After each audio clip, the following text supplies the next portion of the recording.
notre structure sur l'ensemble du territoire de la Nouvelle-Aquitaine. Donc moi, je suis la responsable du secteur associatif pour Société Générale pour notre centre d'affaires Gironde Lot-et-Garonne, puisque on couvre ces deux départements du point de vue géographique.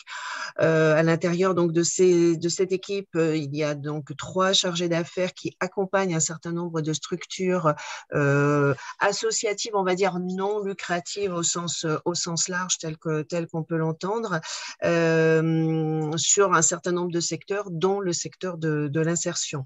Ce centre d'affaires eh bien, est organisé par différentes équipes et nous avons également 2 autres centres d'affaires qui couvrent le territoire de la Nouvelle-Aquitaine, à savoir sur le nord de la région à Poitiers avec effectivement un centre d'affaires qui est très large du point de vue géographique puisqu'il comprend les départements 86, 87, 23, 19, 24, 16, 17, 79, si je n'oublie personne. Donc, c'est une grande partie du territoire qui est occupée, effectivement, avec un certain nombre de chargés d'affaires.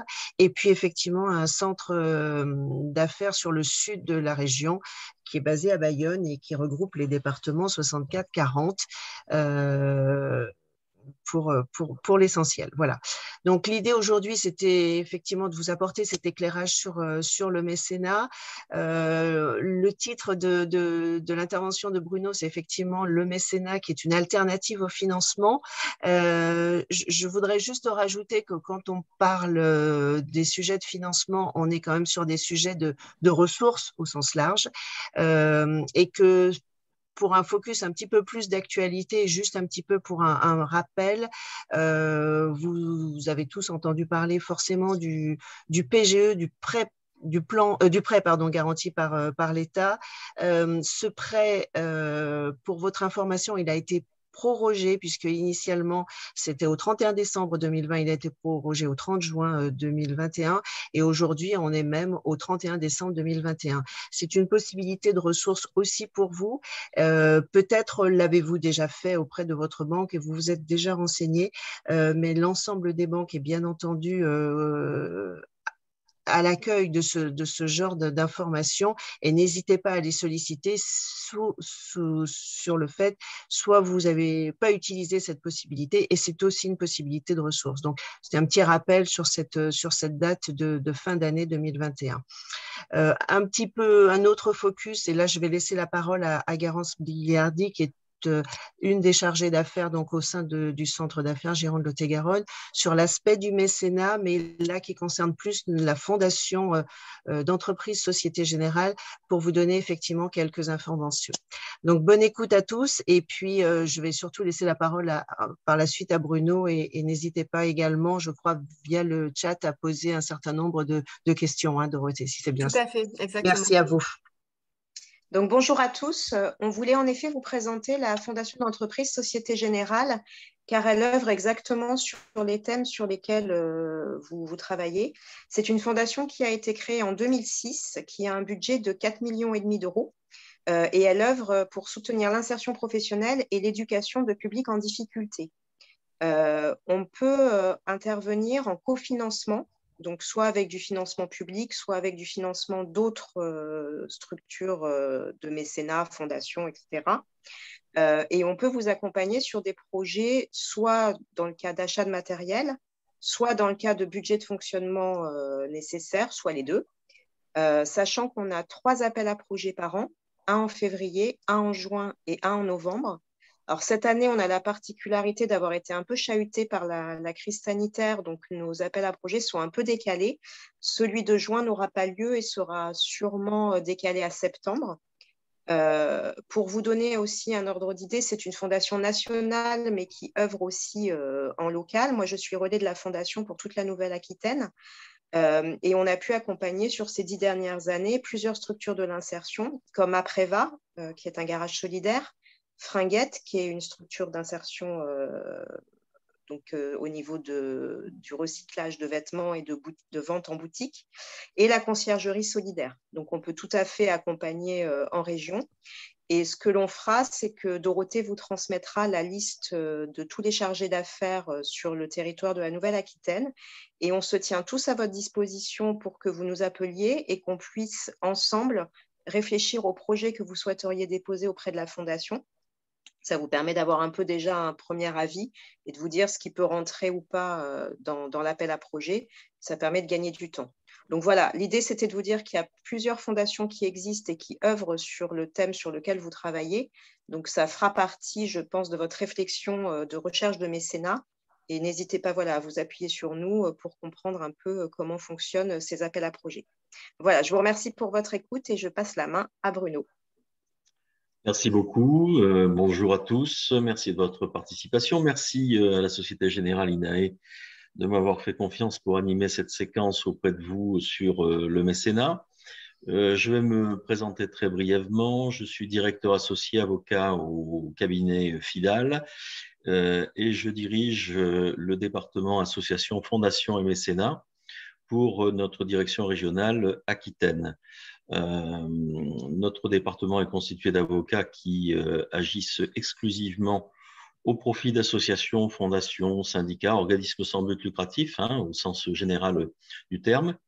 Et nous sommes naturellement très présents dans le secteur de l'insertion depuis maintenant de nombreuses années. Moi-même, j'ai le plaisir d'accompagner bon nombre de structures, dont certaines, je vois, sont participantes aujourd'hui. J'espère qu'elles vont quand même apprendre un certain nombre de choses, ou en tout cas peut-être poser quelques questions. Peut-être pour débuter tout de suite ce sujet, je demanderai à Dorothée peut-être de partager le support d'animation concernant notre matinée. Peut-être en introduction de cette présentation, vous dire tout d'abord que le mécénat constitue indiscutablement, comme l'a souligné Nadine, une diversification de ressources qui semble maintenant essentielle pour les associations. Vous allez voir que le mécanisme est vraiment très intéressant. En revanche, effectivement, il est techniquement nécessaire de bien appréhender les points d'opportunité, mais également les points de difficulté que peuvent soulever ce type de financement pour vos structures associatives, sachant que dans le domaine de l'insertion, nous allons bien sûr faire le distinguo entre les différentes structures qui sont les vôtres. Je crois que a priori, tous les participants devraient être des associations loi 1901. Si jamais tel n'était pas le cas, vous pouvez effectivement nous l'indiquer sur le chat. On va faire un distinguo au sein de ces différentes structures d'insertion entre ce qui concerne des organismes qui sont en dehors on va dire, des impositions commerciales, l'assujettissement aux impositions commerciales, que sont effectivement les ACI de façon assez indiscutable, les AI de façon un petit peu plus mesurée, je m'expliquerai là-dessus ultérieurement. Ce qui concerne effectivement les structures EA qui sont véritablement à gestion des intéressés et non lucratives. Il faudra distinguer les EA qui, par contre, effectivement, portent des caractéristiques de lucrativité. Et ensuite, on abordera aussi les structures plus particulières qui sont assujetties aux impositions commerciales de droit commun, que peuvent être les ETTI, les EI, ce type d'organisme qui concourt à l'insertion, alors qu'ils bénéficient certes d'avantages mécénat, mais vous verrez un petit peu plus limités que peut-être d'autres structures d'insertion. Si vous pouvez passer le slide suivant, peut-être, Dorothée, merci. Alors, tout d'abord, qu'est-ce que le mécénat? Le mécénat, il faut bien comprendre qu'on est dans le domaine d'un don sans contrepartie, c'est-à-dire le mécénat, il peut être défini puisqu'il n'y a aucun texte qui le définisse très très clairement. Les références principales sont plutôt dans la matière fiscale, c'est le soutien matériel apporté sans contrepartie directe de la part du bénéficiaire. Alors vous verrez que c'est quand même à modérer, dans la mesure où vous pourrez, si vous bénéficiez d'opérations de mécénat de la part d'entreprises ou de particuliers, attribuer un certain nombre de contreparties, mais très, très mesurées en échange, effectivement, du don qui vous est fait. Mais ce qu'il faut comprendre, c'est que le mécénat, c'est véritablement une libéralité, c'est-à-dire il doit y avoir une véritable intention libérale, c'est-à-dire l'absence de contrepartie souhaitée effectivement par le donateur, le mécène, au profit de vos structures. Donc, le mécénat peut être défini comme ce soutien matériel sans contrepartie directe à une œuvre ou à une personne pour l'exercice d'activités qui présentent un intérêt général. Et on verra derrière le mot intérêt général que se cache une réalité fiscale, puisque l'intérêt général n'est pas celui que l'on peut retrouver en matière notamment de droit public ou de service public. On est dans un intérêt général qui est défini sur le plan fiscal et exclusivement fiscal. Le mécénat, il est à ce titre, comme c'est une libéralité, très différent du parrainage ou du sponsoring, qui s'apparente plus finalement comme de la publicité, c'est-à-dire qu'on va vous offrir un don qui véritablement n'en sera pas un, parce que ça sera plutôt la rémunération d'une prestation de service contre effectivement donc un échange de services qui est une publicité en réalité. Donc le mécénat, ce n'est pas de la publicité. Le mécénat, c'est quelque chose de tout à fait différent. Il ne doit pas y avoir de contrepartie. Donc vous verrez que sur cette absence de contrepartie, naturellement, dès lors que vous faites de la publicité pour votre mécène, vous ne rentrez plus dans le cadre du mécénat, mais vous rentreriez dans le cadre du parrainage ou du sponsoring, c'est-à-dire avec un régime fiscal tout à fait différent, dans lequel il n'y a pas d'avantage particulier pour celui qui verse, dans la mesure où il ne pourra le déduire simplement que de ses résultats, comme n'importe quelle autre charge que l'entreprise pourrait supporter. De la même manière, pour les particuliers, une publicité quelconque s'analyserait de la même manière comme du parrainage ou du sponsoring sans avantage fiscal particulier. Si vous pouvez passer le slide suivant, Dorothée, merci. On va, dans le cadre de ce dispositif mécénat, examiner ensemble les avantages à la fois pour les particuliers, pour les entreprises et puis naturellement les avantages qui vous concernent vous. Si vous pouvez passer le slide suivant. Le mécénat, vous allez voir, c'est un dispositif extrêmement intéressant pour les organismes sans but lucratif, parce que d'abord, c'est un dispositif très concret, très opérationnel aujourd'hui, hein, très bien structuré sur le plan fiscal, et vous allez voir qu'il va représenter un coût assez faible finalement pour le donateur qui va venir au soutien de votre organisme. Voilà, si vous pouvez passer le slide. Pour les personnes physiques, l'avantage fiscal se situe au niveau de l'impôt sur le revenu. Donc, vous pourrez recevoir des dons de la part de personnes physiques, hein, imposées à l'impôt sur le revenu, ou d'entreprises individuelles qui elles-mêmes sont imposables, soit dans la catégorie des bénéfices non commerciaux ou des bénéfices industriels et commerciaux. Donc, sur cette deuxième catégorie d'entreprises individuelles, on va se retrouver ce qu'on appelle dans les avantages particuliers réservés aux entreprises qui s'assimilent un petit peu plus, on va dire, à l'article 238 bis du Code général des impôts qui fixe les conditions de déduction du mécénat des résultats des activités industrielles, commerciales ou non commerciales des entreprises assujetties certes à l'impôt sur le revenu, mais dans une cédule d'imposition tout à fait particulière et qui ne paye pas simplement de l'impôt sur le revenu, je dirais comme le ferait un particulier qui n'a pas d'activité professionnelle particulière. Slide suivant. Les dons peuvent prendre diverses formes pour ceux qui sont accordés par des personnes physiques à vos structures. Vous verrez, on peut faire des dons en nature ou en numéraire. Il peut y avoir des avantages particuliers consentis par le donateur à votre organisme. Tout ça, effectivement, va bien entrer dans le champ du mécénat et sera valorisé sous une forme particulière que l'on abordera tout à l'heure. Le seul point important, c'est que ce don ne doit pas cacher une contrepartie qu'apporterait votre association à ce particulier.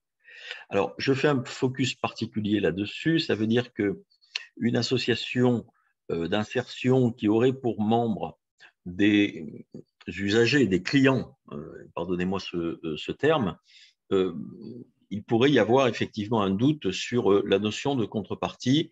Et évidemment, je vous invite à revisiter dans les structurations juridiques de vos associations la qualité de membres de votre structure associative pour savoir si il n'y aurait pas des usagers ou des particuliers qui pourraient effectivement poser des difficultés dans le cadre de cette analyse fiscale des contreparties au profit de bénéficiaires. Et puis enfin, dernier critère, les dons doivent être effectivement justifiés, c'est-à-dire qu'il doit y avoir une véritable traçabilité. Alors la traçabilité, évidemment, ça peut être un chèque, ça peut être un virement, ça peut être une trace, je dirais, de versement, mais ça peut être également une convention qui lie votre association au donateur et qui, cette convention, détermine les avantages qui vous sont octroyés et les valorisations des dons qui vous sont faits. Est-ce qu'on peut passer le slide suivant ? Donc, vous voyez, la forme des dons, ça peut être des sommes d'argent, ça peut être des dons en nature, ça peut être de l'abandon de revenus, ça peut être des frais personnels qui auraient été engagés par effectivement un mécène et pour le compte effectivement des activités de votre structure et pour lequel il renonce effectivement à ces remboursements. Slide suivant. Les organismes qui sont bénéficiaires des dons de la part de personnes physiques, il s'agit des œuvres qui agissent dans le domaine de l'intérêt général et qui ont un caractère, selon le Code général des impôts, l'article 200, un caractère philanthropique, éducatif, scientifique, social, sportif, familial, culturel. Vous êtes, vous, plus particulièrement, évidemment, concerné par deux domaines particuliers que sont la philanthropie et le social. Alors, le moins que l'on puisse dire, c'est que les instructions fiscales dans le BOFIP, qui est la doctrine administrative, on ne peut pas dire que Bercy ait fait une définition du social très, très détaillée. En tout cas, n'aborde guère les questions qui touchent aux structures d'insertion, mis à part des avantages particuliers sur lesquels on reviendra tout à l'heure et qui concernent les réductions en matière d'IFI. Simplement, ce qu'il faut retenir, c'est que pour être éligible, vous ne devez pas fonctionner au profit d'un cercle restreint de personnes, c'est-à-dire là, il faudra vérifier à votre niveau que finalement, votre association ne fonctionne pas pour des membres qui sont eux-mêmes effectivement des clients et des usagers. C'est un point important qu'il faudra surveiller. Vous ne devez pas exercer d'activité lucrative, donc ce qui veut dire qu'on va exclure finalement du dispositif des structures d'insertion qui ont des activités concurrentielles et qui sont assujetties aux impôts commerciaux de droit commun, et particulièrement l'impôt sur les sociétés et la contribution économique territoriale. Ce qui veut dire que ce système-là, pour certaines unités comme des ETTI, par exemple, ou des entreprises d'insertion lucratives, ces organismes-là ne seront pas éligibles à cette organisation tout à fait particulière du mécénat au profit des personnes physiques avec une déduction en matière d'impôt sur le revenu. L'autre critère, c'est que vous devez avoir absolument une gestion désintéressée. Qu'est-ce que ça veut dire? C'est assez complexe comme notion. Il me faudrait presque une demi-journée pour vous expliquer ces critères-là, mais disons que vos dirigeants, alors de droit ou de fait d'ailleurs, ne doivent pas percevoir de rémunération au-delà des seuils fiscaux qui sont décrits dans les instructions fiscales. Alors bien sûr, il y a les limites de 3/4 du SMIC, mais il y a aussi pour les grandes associations, ce qui est un petit peu moins le cas dans le domaine de l'insertion, mais des limites fiscales un petit peu plus larges que les 3/4 du SMIC pour la rémunération des dirigeants. mais également, vous ne devez pas avoir de lien privilégié avec des acteurs, des entreprises du secteur concurrentiel pour lequel vous leur apportez finalement soit une économie de charge, soit un accroissement de leurs produits ou une valorisation de leur fonds de commerce. Donc là, il faudrait être particulièrement vigilant sur un aspect particulier dans le secteur de l'insertion qui n'est pas rare. Ce sont les structures d'insertion qui peuvent avoir une filiale commerciale comme une TTI ou d'autres structures de ce type-là lucratives. Et évidemment, il va falloir analyser fiscalement les relations qui régissent finalement les accords entre votre organisme sans but lucratif associatif et votre filiale commerciale, si vous en avez, ou éventuellement d'autres partenaires extérieurs qui ne sont pas forcément vos filiales, mais avec lesquels vous entretiendriez des liens tout à fait privilégiés, notamment de nature conventionnelle ou de nature commerciale en matière de prestations de services. Cette absence de gestion des intéressés, évidemment, ferait que vous sortiriez du régime préférentiel du mécénat. Donc, il y a un point fiscal d'analyse à faire au niveau de vos associations tout à fait précis pour savoir si vous êtes dans le dispositif potentiellement ou pas. On peut passer au slide suivant peut-être.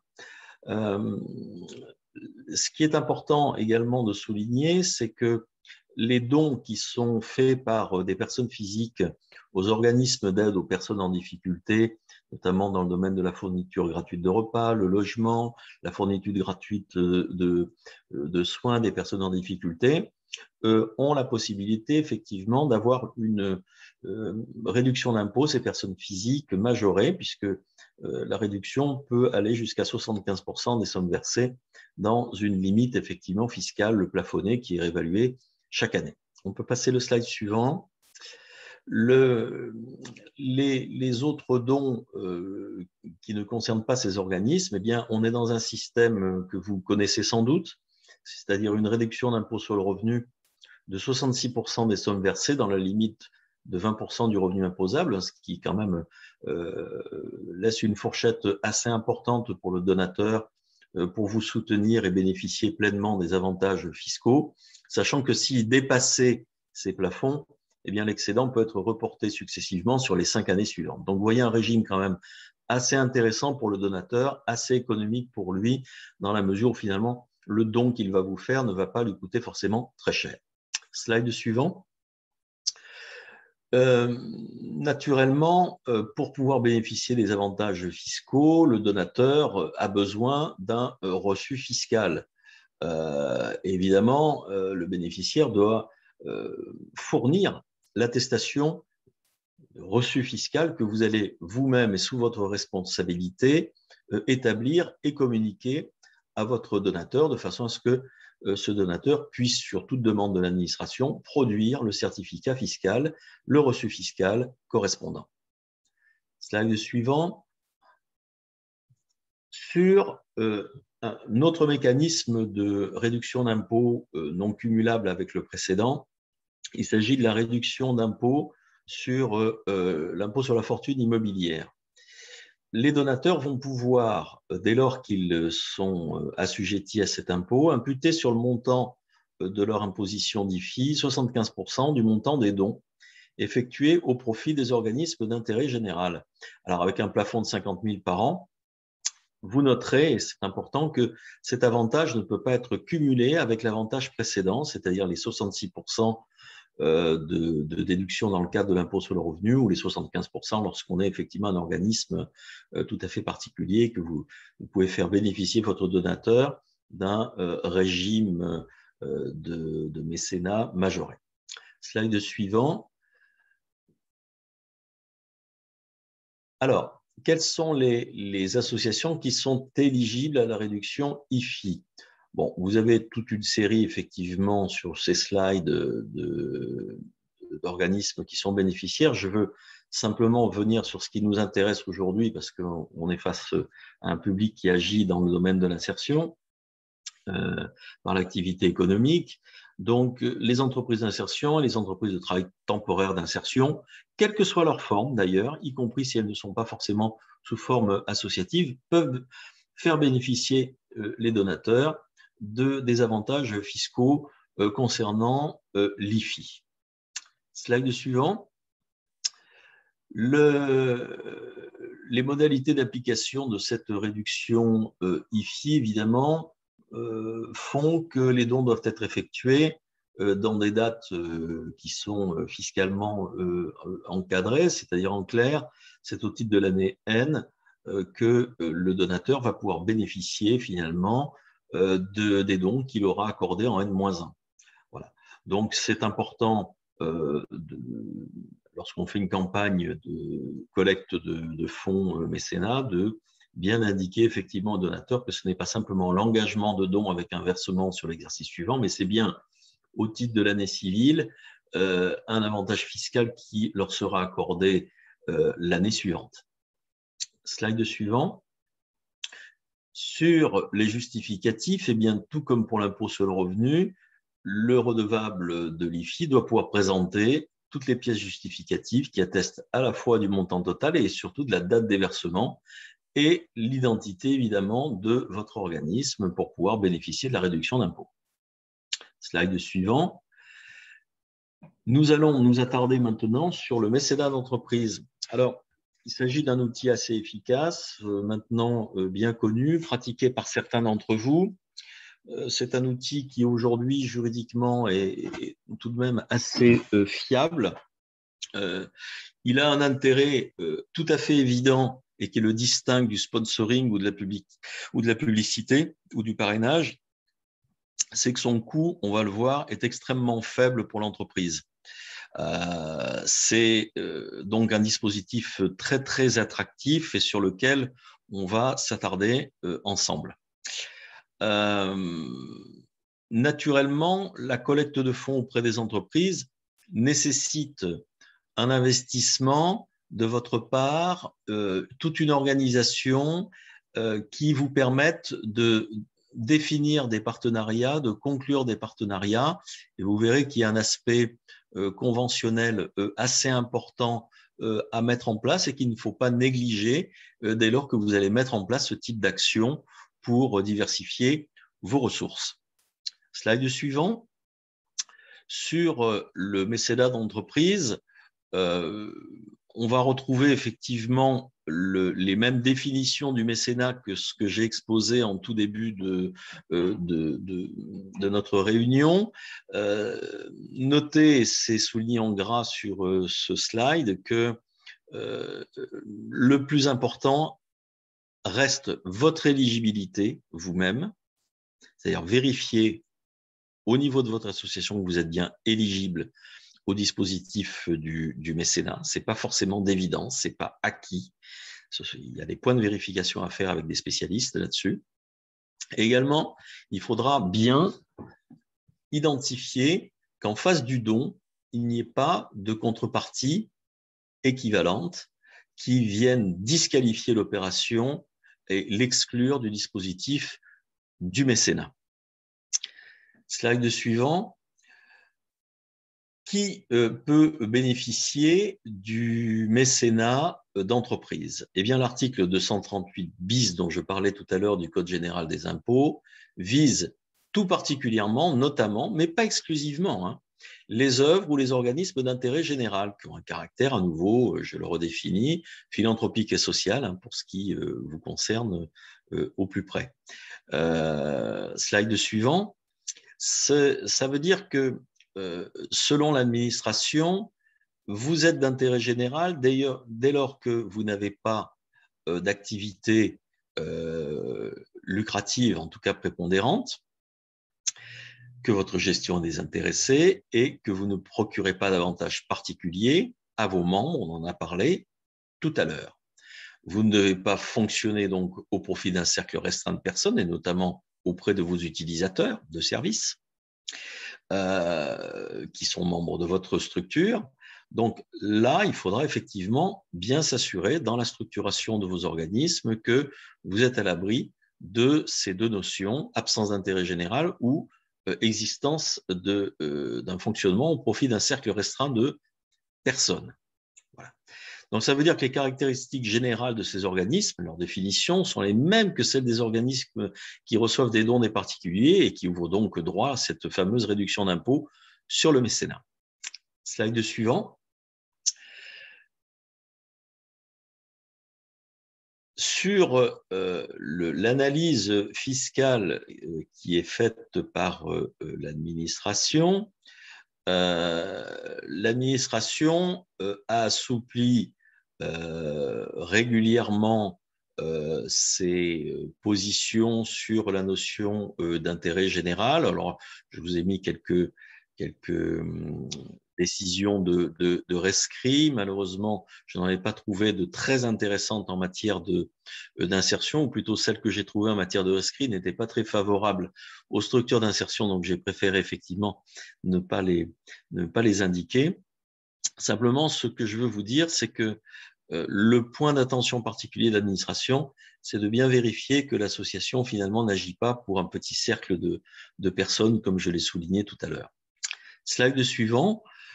Sur le mécénat d'entreprise, l'avantage fiscal est quand même, vous allez voir, très, très significatif dans la mesure où l'entreprise aura droit à une réduction d'impôt, je dis bien d'impôt, de 60% du montant des sommes versées sur la fraction du don qui peut être inférieure ou égale à 2 millions, et à 40% du montant des sommes versées sur la fraction du don qui excède ce seuil. Et pour le calcul de la réduction d'impôt, les dépenses de mécénat sont prises en compte dans une limite, alors qui est alternative, soit de 20 000 euros ou de 5 pour 1000 du chiffre d'affaires, lorsque ce 5 pour 1000 du chiffre d'affaires est plus élevé finalement que la limite des 20 000 euros. Cette réduction d'impôt de 60% finalement du don, évidemment, et de droit pour les organismes sans but lucratif qui procèdent à la fourniture gratuite de repas des personnes en difficulté, qui contribuent à favoriser le logement, qui font de la fourniture gratuite à ces personnes en difficulté pour des prestations ou éventuellement des produits. Slide suivant.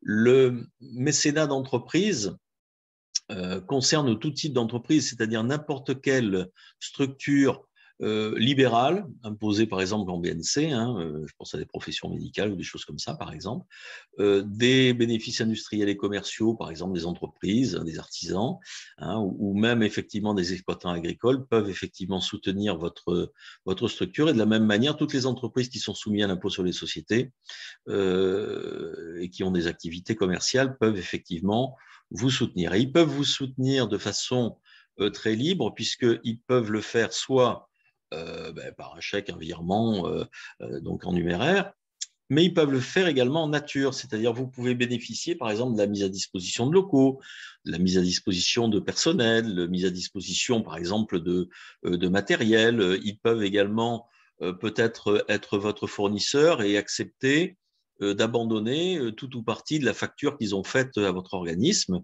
à titre effectivement de mécénat.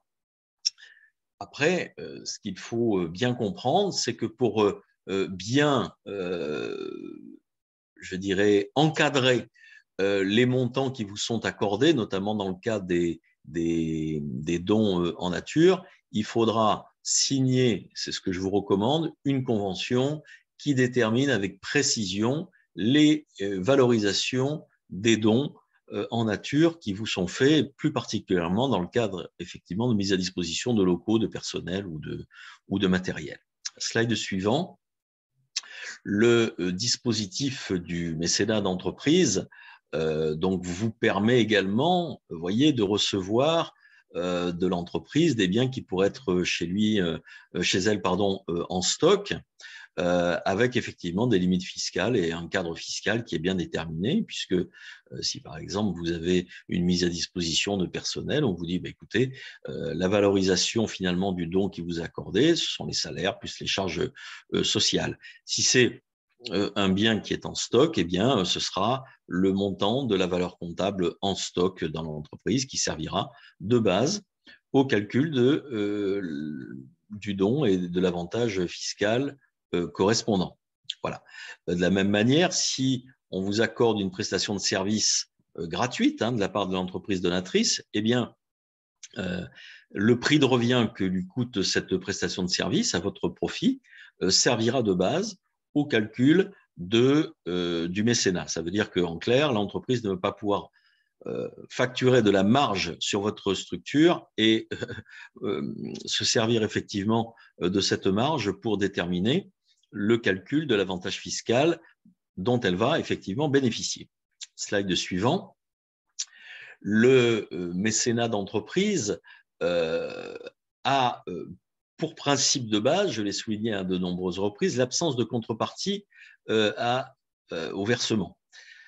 C'est ce qu'on appelle effectivement l'intention libérale, c'est-à-dire indiscutablement, l'entreprise ne doit pas chercher au travers du mécénat à obtenir de votre association une publicité ou un accès à un marché ou à des clients ou éventuellement, votre action ne doit pas lui procurer une économie de charge ou un accroissement de son fonds de commerce. Donc, c'est un point important parce que certaines entreprises pourraient être intéressées, entre guillemets, par les usagers qui sont les vôtres et avoir accès à ces gens-là pour pouvoir vendre eux-mêmes leurs produits.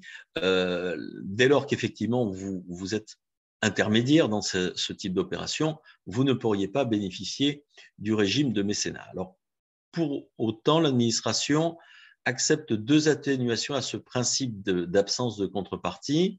C'est la faculté pour votre association de mentionner le nom de l'entreprise sur un support.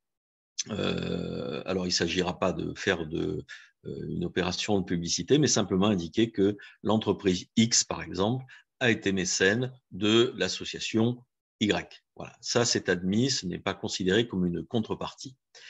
Par ailleurs, vous pouvez, de façon modeste, remettre des biens de faible valeur ou éventuellement consentir une prestation de service de moindre valeur par rapport aux dons à cette entreprise. Il faudra quand même rester dans des limites tout à fait acceptables.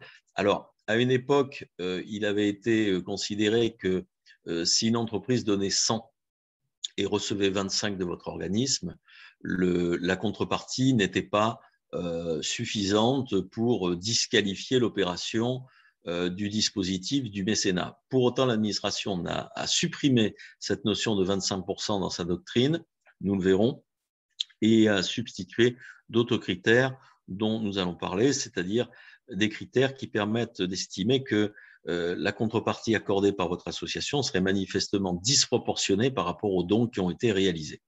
Slide suivant. L'administration, dans sa doctrine, donc dans le BOFIP, indique que le bénéfice du dispositif en faveur du mécénat ne sera remis en cause que s'il n'existe pas une disproportion marquée entre les sommes données et la valorisation de la prestation rendue par l'organisme bénéficiaire des dons. Ça veut dire qu'on admet une valorisation de la prestation rendue sous forme de contrepartie matérielle.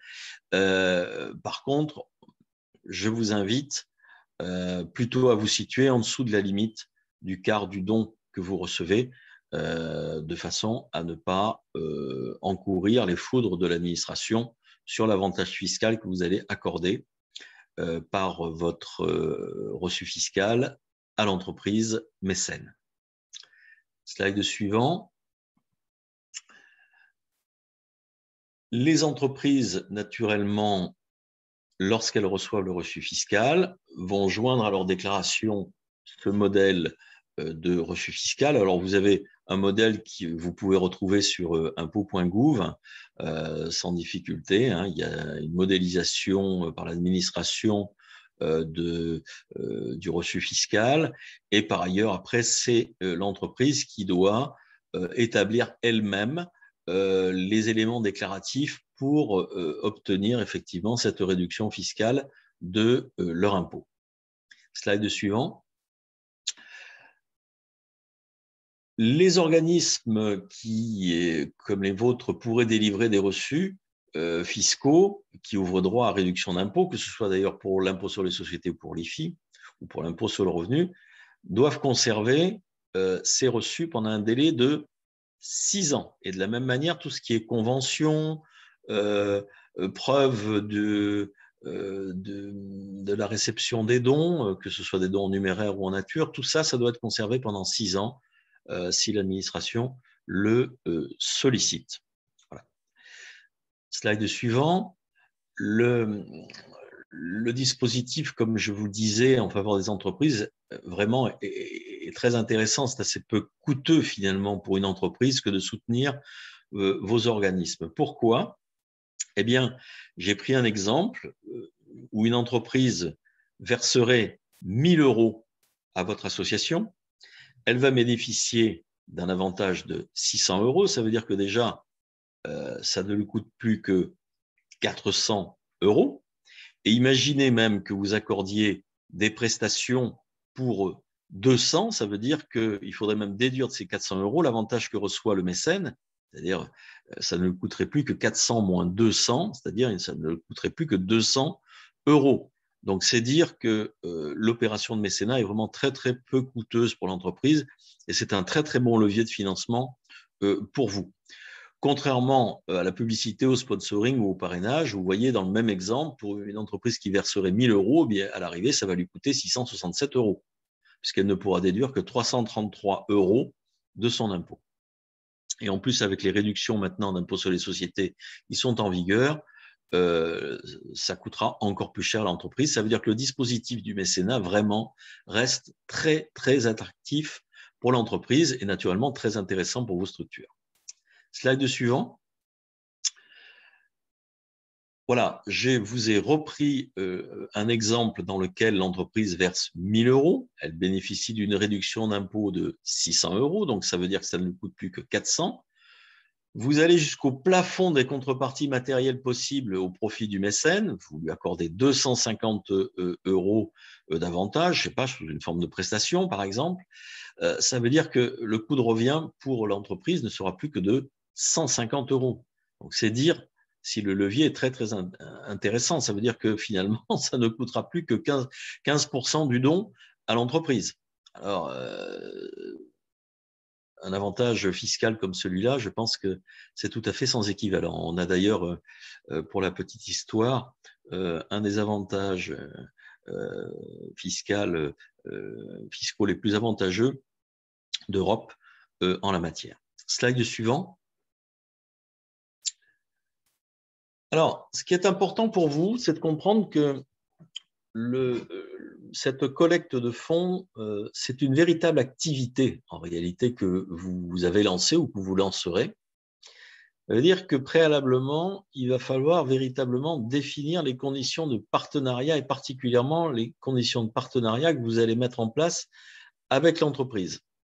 C'est important d'utiliser des conventions avec les entreprises, d'abord parce que ça engage l'entreprise à finalement respecter sa promesse. Ça vous permet également de définir très clairement quels sont les avantages qui sont liés au mécénat. Ça permet également de valoriser les montants et notamment les dons en nature qui pourraient vous être faits. Et par ailleurs, ça permet de définir les contributions de part et d'autre et les engagements et les obligations de part et d'autre entre mécènes et organismes bénéficiaires du mécénat. Et puis également un autre point, c'est que la convention vous permet de définir la durée de votre collaboration avec l'entreprise mécène. Je crois que ce qui est important, c'est un petit message que je veux vous indiquer, c'est que il est beaucoup plus intéressant d'avoir des contrats de mécénat sur une durée et sur des périodes qui sont récurrentes plutôt que de faire du one-shot et de ne plus voir le mécène par la suite et d'être obligé de partir à la chasse vers de nouveaux mécènes. C'est beaucoup plus de coûts pour vous, c'est beaucoup plus d'énergie et en termes d'image, c'est nettement moins bon que de fidéliser un donateur qui peut vous apporter des ressources complémentaires pendant plusieurs années. Slide suivant. Le mécénat, c'est un dispositif très intéressant, mais en même temps, c'est un dispositif qui nécessite de votre côté de bien préparer, de bien sécuriser, de bien aborder avant de se lancer dans l'aventure de la collecte de fonds privés. Première des choses, je pense, c'est de vérifier très scrupuleusement le contenu de votre projet associatif à financer. Parce que si vous allez voir des mécènes, ce n'est pas simplement en leur disant on est une association, par exemple, d'insertion on a besoin de sous, vous avez un avantage fiscal, donnez-nous. Si on fait ça, on ne va pas aller très très loin. Par contre, si on leur explique quel est notre projet, pourquoi on a besoin de financement, à quoi leur argent va servir, là évidemment, du côté du donateur, c'est important et beaucoup plus motivant que simplement donner à une structure et après on ne sait plus ce que l'on fait effectivement de l'argent. De la même manière, je crois qu'il est important lorsque vous recevez des fonds de mécénat, une fois que vous les avez reçus, de toujours se fendre d'une explication sur l'utilisation qui a été faite des sommes versées par le donateur. Ne serait-ce que déjà par le souci du respect de votre image, mais également pour s'inscrire dans une récurrence avec lui et lui montrer que finalement, il a une grande importance à la mesure où son don a permis un certain nombre de réalisations très concrètes sur lesquelles vous êtes en mesure de lui apporter des informations. Deuxième point de vigilance, contrôlez bien votre bonne éligibilité fiscale avant de vous lancer dans la collecte de fonds privés. Je vois beaucoup trop de structures d'insertion qui veulent se lancer vers cette aventure-là sans d'abord avoir fait une analyse fiscale détaillée de leur propre activité ou de leur propre structure. On ne se lance pas dans le mécénat tant qu'on n'a pas vérifié ce point particulier. N'oubliez pas que si vous donnez des reçus fiscaux à vos donateurs, ça veut dire que vous leur garantissez que vous êtes bien éligible fiscalement aux dons. Si l'administration estime que vous avez des activités qui sont lucratives ou des activités qui ne sont pas d'intérêt général et que vous avez émis des reçus fiscaux, mais pas à juste titre, c'est-à-dire des reçus fiscaux de façon frauduleuse, vous risquez, vous, association, et vos dirigeants également, une amende fiscale de 25% des avantages qui vous ont été consentis. Donc, ça veut dire que la menace, elle est quand même tout à fait réelle. Donc, il est important pour vous, dans le troisième point d'attention, de sécuriser le respect des règles de non-lucrativité de votre structure.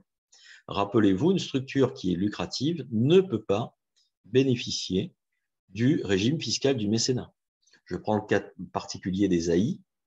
Les AI sont lucratives sur le plan fiscal, mais exonérées par une disposition spécifique d'impôt sur les sociétés. Ça veut dire qu'elle est quand même lucrative. Donc attention, avant de se lancer dans l'aventure du mécénat en matière d'impôt sur le revenu ou en matière d'impôt sur les sociétés, il va bien falloir contrôler les règles de non-lucrativité de la structure. Alors, le problème se pose moins pour la réduction fiscale mécénat pour l'IFI, dans la mesure où que vous soyez lucratif ou pas. Ce qui compte, c'est plutôt votre activité d'intérêt général pour pouvoir accorder un avantage fiscal aux donateurs. Mais pour les autres dispositifs particuliers donc, et entreprises, vous devez, c'est votre responsabilité, sécuriser le respect des règles de non-lucrativité. Par ailleurs, il ne peut pas y avoir de collecte de fonds de mécénat sans mettre en place des moyens à la collecte de fonds. Ça veut dire que tout ou partie des moyens de votre association, humains ou matériels, vont devoir être consacrés dans le cadre d'une opération de création de cette nouvelle activité de collecte. Il ne peut pas y avoir de collecte de fonds sans investissement de votre part, ou ça restera quelque chose de très ponctuel et de très modeste. Donc, il y a une vraie démarche constructive d'identification des moyens que vous allez consacrer à la mise en place d'un tel système de collecte de fonds privés. Par ailleurs, j'attire votre attention sur un dernier point. Alors, celui-là, évidemment, il est au gré des négociations que vous pouvez avoir avec les services de l'État sur vos financements, mais attention au phénomène de compensation budgétaire par les financeurs publics, qui peuvent voir que vous recevez des recettes importantes de mécénat et qui, du coup, peuvent peut-être vous réduire, voire vous couper un certain nombre de financements publics particuliers. Donc, il faudrait être vigilant sur ce point, d'où peut-être l'intérêt, et même certainement l'intérêt, de faire de la collecte de fonds privés pour vos structures dans une autre personne morale que votre association, peut-être un fonds de dotation ou un autre organisme qui puisse collecter des fonds de façon à ne pas, je dirais, altérer la présentation budgétaire qui est la vôtre. Slide suivant. Sur la conclusion de ce commentaire sur le mécénat, le mécanisme me semble suffisamment intéressant et important pour que les structures d'insertion se penchent sur cette question. Et pour conclure, je dirais que si la Société Générale a mis en place une fondation particulière pour soutenir l'insertion, c'est peut-être qu'elle a eu né que les structures d'insertion auraient sûrement un rôle important à jouer dans l'avenir et qu'il fallait les soutenir, jouer le jeu. Et évidemment, ce choix qui a été fait doit vous inciter demain à présenter des dossiers, construire une véritable politique de collecte de fonds privés qui puisse effectivement être efficace pour vos structures. Voilà ce que je voulais vous dire principalement et de façon malheureusement assez courte. Hein, on pourrait passer des heures et des heures sur le mécénat. Je suis prêt à répondre naturellement, notamment via le chat, à toutes vos questions parce que malheureusement, nous ne pouvons pas échanger dans le cadre de notre conférence ce matin. C'est un petit peu dommage, mais je dirais que petit à petit, les choses vont se libérer pour nous tous, ne serait-ce que déjà à partir de demain soir. Et on peut espérer que dans les semaines et les mois qui viennent, on aura à la fois le plaisir de pouvoir se rencontrer, le plaisir d'échanger un petit peu plus directement. Mais voilà, je suis à votre disposition via le chat pour répondre à vos questions, vos interrogations ou vos commentaires. Voilà, je vous remercie de votre écoute. Merci Bruno. Pour le moment, nous n'avons pas de questions ni de commentaires. Peut-être le temps d'écrire quand même sur c'est ça, exactement.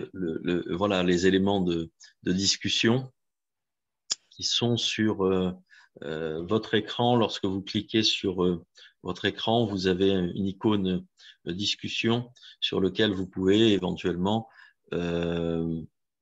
poser vos questions ou faire part de vos remarques. Alors, je vois une petite question me disant pour les prestations à hauteur de 25% maximum, est-ce qu'on doit fournir une facture? Moi, dans tous les cas, je pense qu'il est important d'établir plutôt une convention qu'une facture. Pourquoi? Parce que la facture, elle peut-être inclure des montants avec des marges pour votre association. Vous voyez?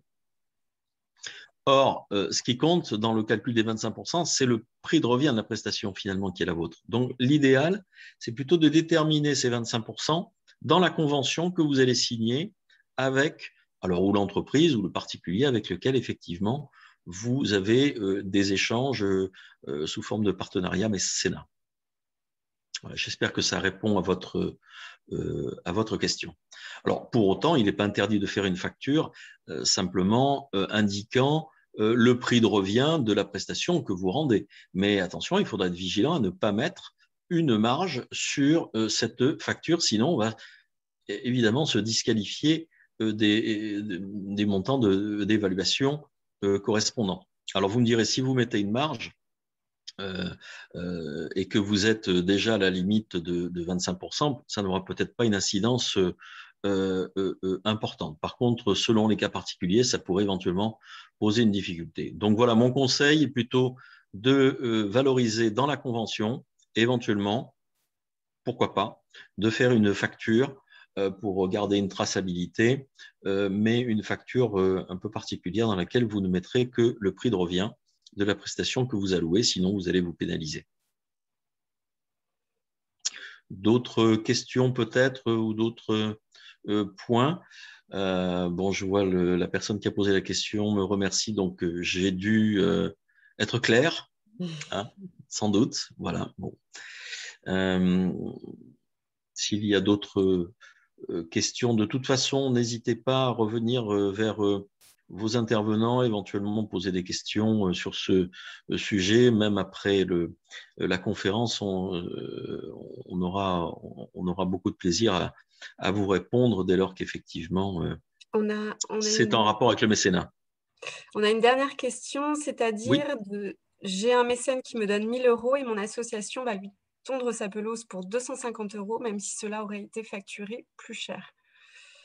Alors, je vais prendre un exemple. Alors, je ne connais pas la structure qui effectivement est concernée, mais ce que je veux vous dire, imaginez vous avez un usager qui vous dit, voilà, moi je veux que vous fassiez de la tonte de pelouse. Voilà, il y a un tarif qui est établi normalement par l'association.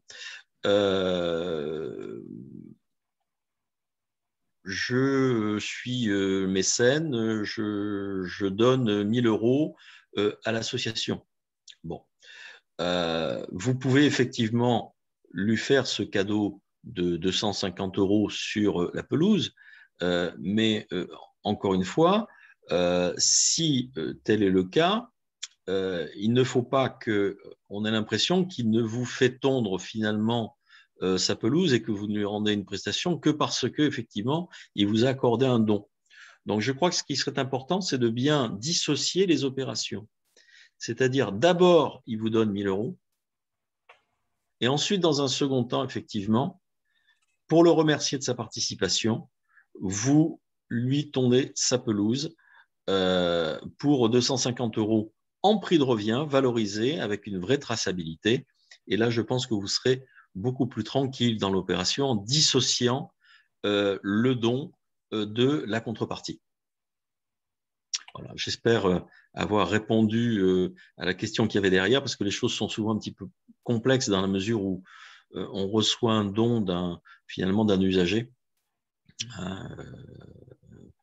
Et là, dans un cas particulier comme celui-là, évidemment, la tonte de la pelouse pour 250 €, je ne vous conseille pas particulièrement d'établir une facture, mais plutôt de faire une convention avec le mécène. Je vois une autre question. Est-ce que l'agrément ESUS peut nous permettre de solliciter de façon sécurisée des dons et mécénats pour une AI? Alors, je vais vous faire une réponse très catégorique. La réponse, c'est non.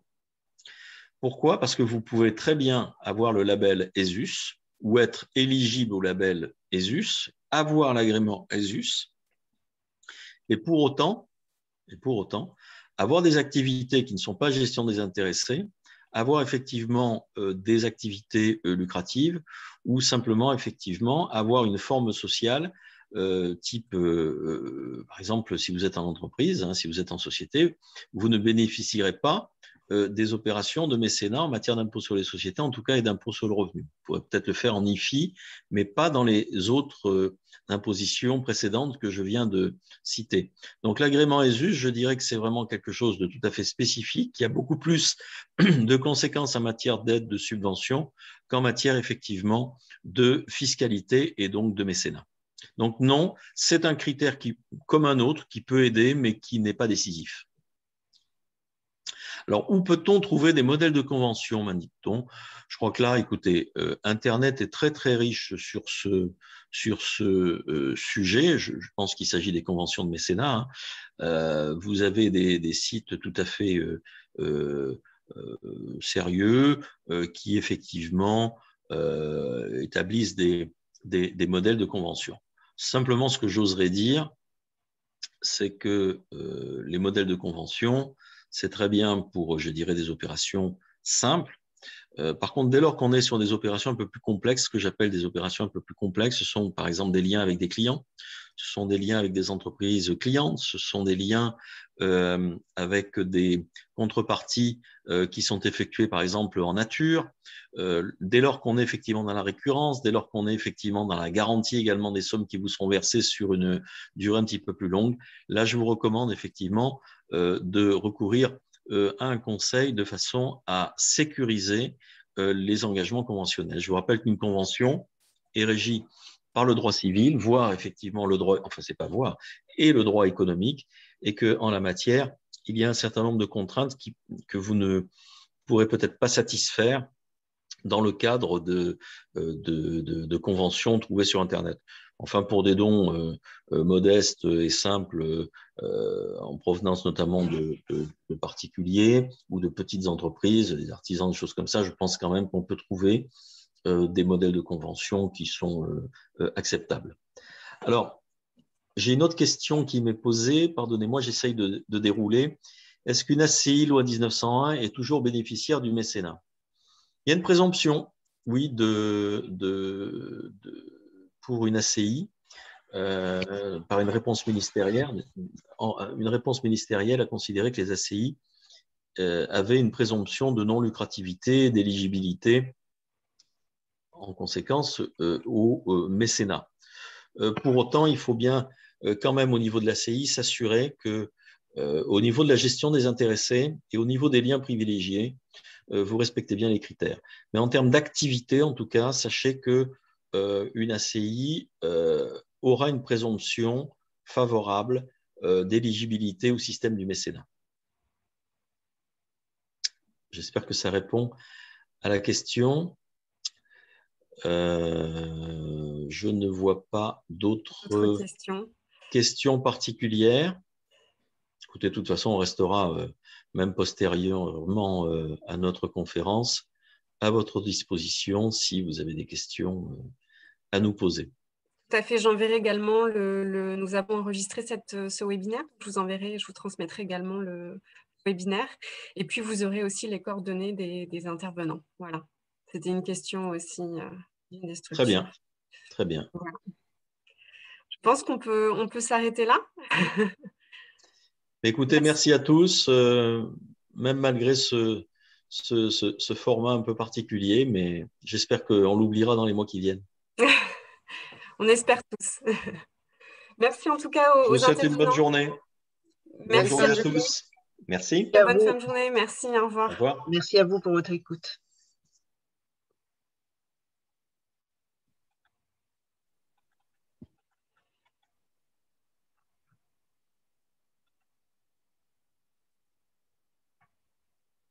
Dorothée, on reste en ligne avec vous le temps que tout le monde se déconnecte. Exactement, tout à fait.